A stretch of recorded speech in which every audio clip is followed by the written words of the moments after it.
Assalamualaikum warahmatullahi wabarakatuh. Perkenalkan, nama saya Mahesang Pramesti, perwakilan dari kelas 9B dan nomor absen 13. Di sini saya akan membahas tentang Undang-Undang Bela Negara.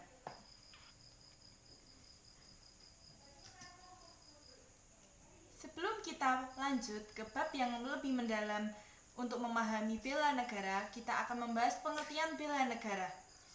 Bela negara diartikan sebuah konsep yang disusun oleh perangkat perundangan dan petinggi suatu negara tentang patriotisme seseorang, suatu kelompok atau seluruh komponen dari suatu negara dalam kepentingan mempertahankan eksistensi negara tersebut. Kemudian,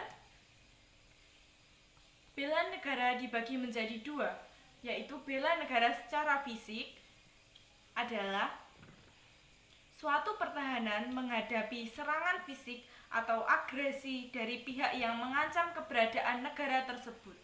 Yang kedua, non-fisik, yaitu upaya untuk serta berperan aktif dalam memajukan bangsa dan negara, baik maupun pendidikan, moral, sosial, maupun peningkatan kesejahteraan orang-orang yang menyusun bangsa ini, seperti para pahlawan, guru, dokter, dan lain-lain yang membantu kita untuk mempertahankan dan menjaga keutuhan bangsa negara.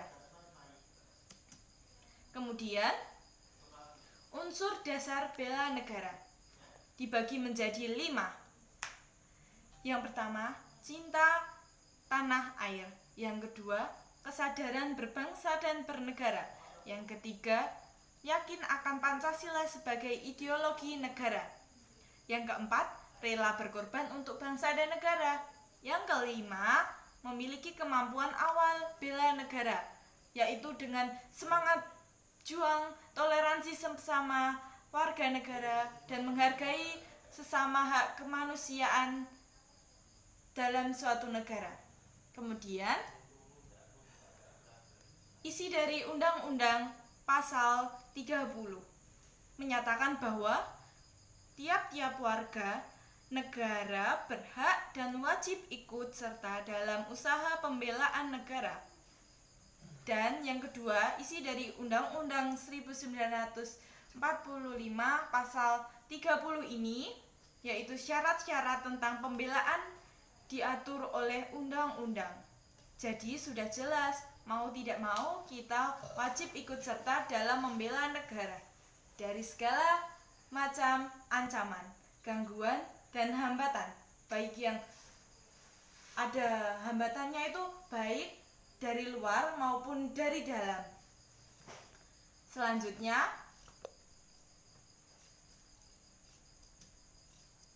dasar hukum dan peraturan bela negara tercantum dalam TAP MPR nomor 6 tahun 1973 tentang konsep dasar wawasan Nusantara dan keamanan nasional. Yang kedua, terdapat pada Undang-Undang nomor 29 tahun 1954 tentang pokok-pokok perlawanan rakyat. Yang ketiga, Undang-Undang nomor 20 tahun 1982 tentang ketentuan pokok Hankam Negara RI diubah oleh Undang-Undang nomor 1 tahun 1988. Yang keempat, TAP MPR nomor 6 tahun 2000 tentang pemisahan TNI dengan Polri. Yang kelima, TAP MPR nomor 7 tahun 2000 tentang peranan TNI dan Polri.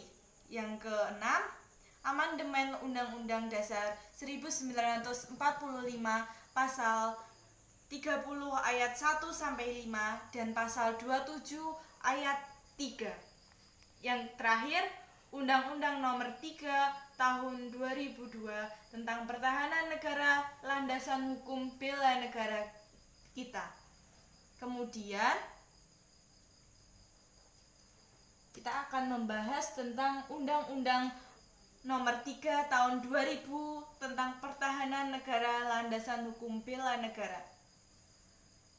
Undang-Undang Nomor 3 Tahun 2002 ini mencakup landasan ideal yaitu Pancasila, landasan konstitusional yaitu Undang-Undang Dasar 1945 Amandemen Pasal 27 Ayat 3 yang berisikan setiap warga negara berhak dan wajib ikut serta dalam upaya pembelaan negara. Pasal 30 ayat 1 dan 2. Kemudian, tiap-tiap warga negara berhak dan wajib ikut serta dalam usaha pertahanan dan keamanan negara kita.